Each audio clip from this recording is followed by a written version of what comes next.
And we're having now this contact tracing being introduced, which is just another way of justifying the expansion of mass surveillance on a level we've not even seen before, or they've seen in China, which is what is happening. China is becoming the rest of the world. And here we have teachers' unions, and in America, I've written about this in the new book. Teachers' unions have been absolutely taken over by people driving the cult agenda for children and perception manipulating education. Um, anyway, these are teachers' unions, schools unions, as they call them here, in in England, which and you know I've added a bit to the headline. Useless elite absorbed school unions say schools can't open until pupils and population are tracked. And I've added, if they had a brain cell, it would die of loneliness. The list of key measures, this article said, must be met before pupils in England can safely return to their desks, teaching unions have told the government. It includes extra money for deep cleaning and personal protective equipment, and local powers to close schools if clusters of coronavirus infections break out in a particular area. Schools must not open until a UK-wide rollout of a track and trace scheme that would help pinpoint those who need to be in quarantine is underway. And it says here a contract tracing phone app is currently in its early stages of being trialed on the Isle of Wight, where I live. Funnily enough, you're going to be shocked. I'm not involved in it. I don't carry a mobile phone, so they can stick that as well where the sun don't shine. Now, the trades unions, they used to represent the interests of working people. You know, you'll remember that if you have a colossally good memory. And it was published by the Trades Union Congress, the TUC, who banned one of my meetings because one of my showings of the movie Renegade, because they said we believe in exclusivity, and so they excluded me. I mean, these people are not giant intellects. I think it's fair to say that. It called for clear scientific published evidence that trends in transmission of COVID-19 will not be adversely impacted by the reopening phase, and that schools are also safe to reopen. So the teaching unions are on board with tracking people. You see, the unions are supposed to, they once appeared to stand for freedom a long time ago, but no more. Just like the Labour Party, which was an outgrowth in Britain from the trade union movement, is in no way protecting the rights of working people anymore. And here we have a story related to this. Teachers want kids disinfected at school gates amid fears of enforcing social distancing. So not only now are you having kids standing in boxes in the playground, unable to go near other kids, but they've got to be disinfected at the school gates. And the teachers are, you know, most of them quite happy with that. And teaching unions are driving it, as they are in America. You know, it's unbelievable. School teachers used to be a vocation, but the nature of everything has changed because the nature of the people that are appointed into these positions has changed. It must be a nightmare today to be a genuine teacher who cares about the kids, and cares about the kids' freedom, and cares about not programming them. And they do exist, but it must be a nightmare going into work every day, into school every day, and having to work within a system that insists that they do all the things they do not believe in, and are often surrounded by other teachers who are quite happy to do them because they're as programmed as they want to program the kids. It's the same with the police. There are still many genuine, decent police officers trying to do the right thing. There was a video this week of one in America who was speaking out against the way the police are trampling over freedoms. And it went, quote, viral, as they say. And now they've suspended him because he refuses to take it down. And this is leading to, it seems, dismissal altogether. So there are decent police officers too, as there are decent teachers. But again, being a police officer who believes in freedom, justice, decency, fairness, and all such things, it must be a nightmare. Working in the police institutions now that are seeking to, on behalf of the cult, delete all of those things. And around them will be many, many people who have been hired specifically because of their idiocy and psychopathy, sometimes one or the other, sometimes both, so that they will impose these draconian laws and regulations.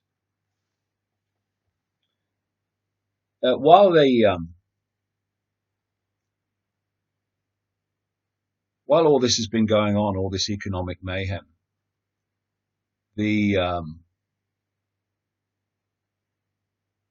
computer models by a guy called Neil Ferguson, who's since resigned for breaking his own lockdown rules by having his married girlfriend visit him. His computer models, which were the foundation of why the lockdowns were imposed, he provided the excuse, and he's Gates funded, so it wasn't an accident that he did that. Clearly, people have started looking at his background and his models, and found them to be catastrophic. His models were unfit for purpose. Well, they were unfit for purpose as, quote, modeling the dangers from the, quote, virus. Up to 500,000 dead in Britain, up to 2 million dead in America if their countries weren't locked down, he said. But they're unfit for purpose. They're unfit for purpose in terms of basic computer modeling, and unfit for purpose in terms of what they said. But they are and were absolutely fit for purpose. If you were Bill Gates, who funds this guy, who wants to justify lockdown for his sinister, deeply sinister, evil motives. And Neil Ferguson is someone else who should be going to jail for much of the rest of his life for crimes against humanity. So this is an article looking at his history. A chastened Neil Ferguson, I don't think he's chastened. I don't think he has chastened in his capacity to manifest. A chastened Neil Ferguson this week admitted his error of judgment in allowing his married lover to visit him at home in a flagrant breach of the lockdown rules that stem in large part from his own research. Flesh is frail, and if the 51-year-old professor's trysts with blonde Antonia Stats, 38, were his only error of judgment, many would forgive him. But the career of this all-too-influential scientist has been marred by frequent questions about his modeling. And the way to understand Ferguson and his modeling is to look at the consequences of governments acting on his modeling. That's where the key truth lies. and the key revelation lies. From foot and mouth disease to swine flu and BSE, Ferguson has reliably popped up to brandish complex forecasts featuring terrifying death tolls, models that hold ministers in thrall.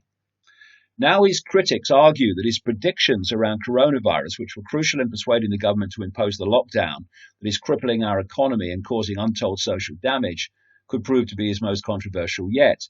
On March 16th, Ferguson and his team at Imperial College London, owned by the cult, published a now famous paper claiming the coronavirus was so deadly that more than 500,000 Britons could die if nothing was done to tackle it. About 250,000 would perish, they added, if the government maintained its then policy of social distancing without a lockdown. Other researchers made the same prediction. That very day, Boris Johnson told the nation to keep out of pubs, restaurants, and other crowded places, and a week later orders all to remain at home except in specific circumstances. So how have Ferguson's predictions fared? In early April, Swedish scientists ran Ferguson's model to try to predict the death toll in the Scandinavian country if the government there chose to avoid lockdown, which of course they have in Sweden. And so what they found is that by the beginning of May, the model predicted that 40,000 Swedes would be dead, rising to 96,000 by the end of June. The Swedish government pressed ahead without a lockdown, but maintaining social distancing, the same approach that the government has been taking, it says here, since until Ferguson published his paper. So we were basically following the Swedish model of reaction until this paper from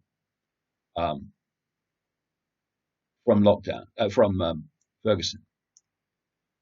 Funnily enough, as I'm looking down this, that's why I hesitated there. I'm seeing that his married lover, a German called Antonia Statz, handing in a petition to 10 Downing Street, 1 million petition saying end fossil fuel subsidies. So she's obviously part of the climate movement. And she's wearing a t-shirt which says Avaaz.com. Avaaz is featured in my new book. It's one of the front organizations that is what they call AstroTurf organizations, that's been funded by people like Soros to promote the cult agenda. How interesting. So the article goes on. Have 40,000 Swedes died? No. Yesterday, the country's death toll stood at 2,941, and that's death toll for a virus they've never isolated and therefore can't test for. Ferguson, it has emerged, made several highly questionable assumptions. He assumed that 0.9% of all those who were infected with the disease would be killed by it. That figure was revised down at the end of March by Ferguson's Imperial College colleague, Robert Verity, to 0.66%. Many scientists believe it is a lot lower still. Try zero. Oxford University's Centre for Evidence-Based Medicine put the mortality rate at between 0.1 and 0.26%.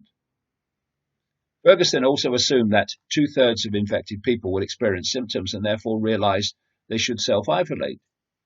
Yet the Chinese study published in the British Medical Journal on April the 2nd suggested that 78% infected with the virus show no symptoms whatsoever. So it goes down a list of assumptions that Ferguson made in his computer model. And this is really important because everything that's happened since is because of this. He's assumed a series of things uh, which he put into the computer, which the computer processed and then played out the projections. But the projections were based on wrong assumptions. This is why computer models are useless, because they're all based in their outcome on the input by the person running them. In this case, Ferguson, owned by Gates, who wanted a lockdown.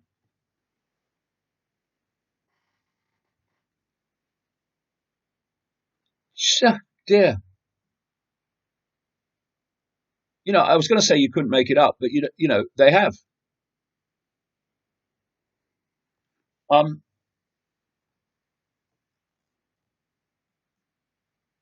and you see, the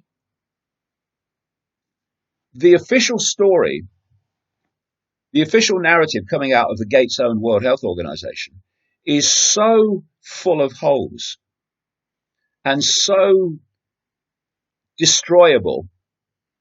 The only way they can protect it is by extreme levels of censorship, of people exposing what's going on. That's why I've been banned from YouTube. That's why I've been banned from Facebook, and Twitter will probably follow at some point.